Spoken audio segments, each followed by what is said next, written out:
Selamat pagi Ananda kami.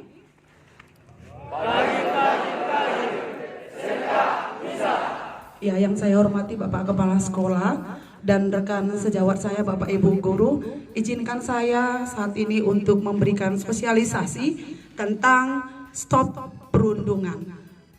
Nah, jadi nama prakarsa perubahan yang saya lakukan di sekolah kita ini adalah SMK Negeri 1 Siborong-Borong, stop perundungan, janji stempel. Nah, pernah dengar kata perundungan, Ananda kami? Nah, kalau dikatakan dia perundungan, berarti adalah sebuah perilaku agresi yang dilakukan oleh seseorang ataupun sekelompok orang melalui secara sengaja dan berulang dengan tujuan agar orang lain merasa tidak nyaman maupun hingga menimbulkan dampak buruk lain seperti cedera secara psikologis, fisik, dan sosial. Nah, jadi arti perundungan itu adalah suatu kegiatan yang kita sengaja untuk menyakiti orang-orang di sekitar kita. Nah, kita mau lihat apa sebenarnya jenis-jenis perundungan yang pernah kita lakukan. Ya, perundungan yang pernah kita lakukan itu ataupun perundungan itu bisa kita bedakan menjadi 3. Ya, yang pertama itu adalah perundungan fisik. Yang kedua, perundungan sosial. Yang ketiga itu adalah perundungan verbal. Nah, apa yang dimaksud dengan perundungan fisik? Ya, dengan mengenal kata fisik sudah pasti dia berhubungan dengan tubuh kita. Ya, berhubungan dengan tubuh kita. Artinya apa? Kita melakukan suatu tindakan yang menyakiti tubuh teman kita. Contoh, memukul, menampar, mencubit, menendang. Kemudian apa lagi yang sering kamu lakukan sama temanmu, nak? Memukul kepala. Itu sudah termasuk yang dinamakan perundungan. Pernah kamu melakukan itu? Pernah? Pernah. Nah, berarti kamu sudah melakukan kegiatan perundungan. Nah, yang kedua itu adalah perundungan sosial. Yang artinya adalah apa? Kita melakukan suatu tindakan untuk menyakiti teman kita. Contohnya apa? Kita ajak teman kita, ayolah gak usah kita temani si Anu itu. Gak usah kita temani si Nadia itu. Sok kali, sok cantik, begitu misalnya. Jadi kita mengajak teman, ya, atau orang-orang di sekeliling kita untuk memusuhi teman kita yang lain. Pernah kamu lakukan itu? Pernah gak? Oh, tidak pernah. Bagus, ya. Nah, jadi itu termasuk dengan perundungan sosial. Kita mengajak teman kita untuk membenci seseorang walaupun tidak ada alasan, hanya karena apa? Ada rasa kecemburuan misalnya. Ya, misal kamu cemburu dengan temanmu karena apa? Mungkin dia karena pintar, karena rajin, karena disiplin. Kamu mengajak teman-temanmu, gak usah kita temani itu, sok kalinya itu. Nah, itu kamu sudah melakukan kegiatan perundungan. Nah, itu yang kedua. Yang ketiga, bentuk perundungan yang berikutnya itu adalah perundungan verbal. Artinya itu adalah apa? Ya, kita melakukan suatu kegiatan yang dianya menggunakan kata-kata yang tidak nyaman untuk didengar orang lain. Gitu. Misal kita mengatakan, bodoh kali kau, ih jeleknya kau, jorok kali bajumu, gitu ya. Pernah kita mengatakan itu, nak? Pernah mengejek temannya? Pernah kamu mengatakan temanmu jelek? Tidak. Sebelah kiri nih kayaknya ini patut menjadi agen perubahan nanti ya. Mereka selalu melakukan hal-hal yang positif. Nah, jadi untuk contoh perundungan verbal itu tadi, kamu mengejek temanmu, ya kan? Atau mungkin begini, yang laki-laki mau menggoda secara tidak sopan, psst, adek mau kemana? Nah, itu termasuk dengan perundungan. Misal lewat anak 10 atau 11 TKJ ini lewat dari kelas TKR, kau pista dia, psst, cewek mau kemana dek? Sini sama abang. Pernah itu dilakukan anak TKR? Iya, itu sudah termasuk dengan kegiatan perundungan. Nah, jadi untuk kegiatan perundungan itu kita bedakan menjadi 3. Yang pertama tadi apa, nak? Jenis perundungan yang pertama itu adalah perundungan fisik. Yang kedua perundungan sosial. Yang ketiga perundungan verbal. Nah, pasalnya ada pasal ataupun hukum yang melindungi orang-orang yang terkena perundungan. Di pasal berapa? Yaitu di Undang-Undang Nomor 35 Tahun 2014, yaitu pasalnya yang ke-80 ayat 1 sampai 3. Ini tentang perlindungan anak.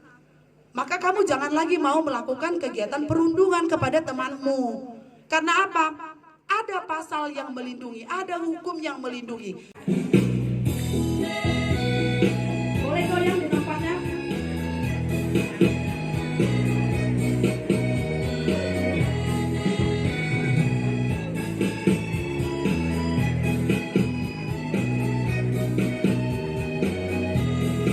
Ayo.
Bagaimana janji stempel?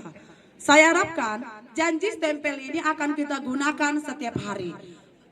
Ketika kita menyapa teman kita, selamat pagi, maka kita menggunakan janji stempel. Saya minta anak kelas 11 TKJ 2, satu orang membantu saya ke depan, supaya kita praktikkan bagaimana yang dimaksud dengan janji stempel. Mari nak, ya. Jadi kalau kamu menyapa temanmu, selamat pagi, maka kamu mempraktikkan janji stempel itu bagaimana. Ya, semua bisa buat begini tangannya. Angkat. Ya. Kasih dulu ibu jarinya sama ibu. Oke. Nah, jari telunjuknya nggak ikut nak. Yang ikut hanya kelingking dan ibu jari. Coba lihat ke depan. Begini dia janji stempel yang ada di sekolah kita yang saya karang-karang sedikit. Oke. Lihat nak. Selamat pagi Asima. Nah, bisa? Oke, bisa? Sama-sama kita menyapa selamat pagi dengan menggunakan janji stempel. Pak, kalau saya katakan SMK Negeri 1 Siborong-Borong, stop perundungan, janji stempel. Kita coba ya. Kasih semangatmu yang luar biasa. SMK Negeri 1 Siborong-Borong, stop perundungan, janji stempel. Oke, saya akan lihat hari-hari berikutnya. Berarti di sekolah kita tidak ada lagi perundungan, ya. Tanda tangannya nggak usah terlalu besar ya nak, supaya harus sama. Oke, saya pikir bolehlah Pak Pendeta sambil putar lagunya supaya sambil menandatangani.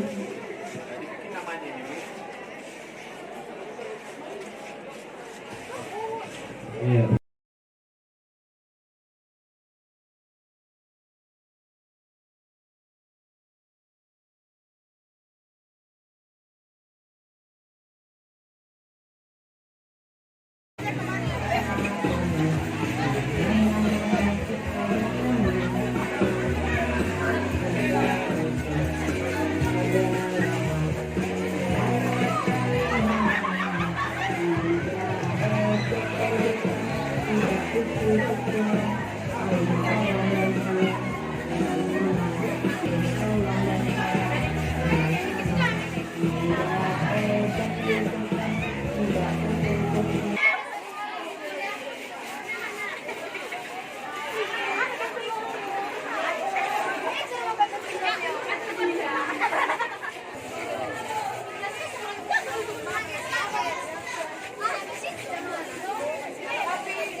Ano ba?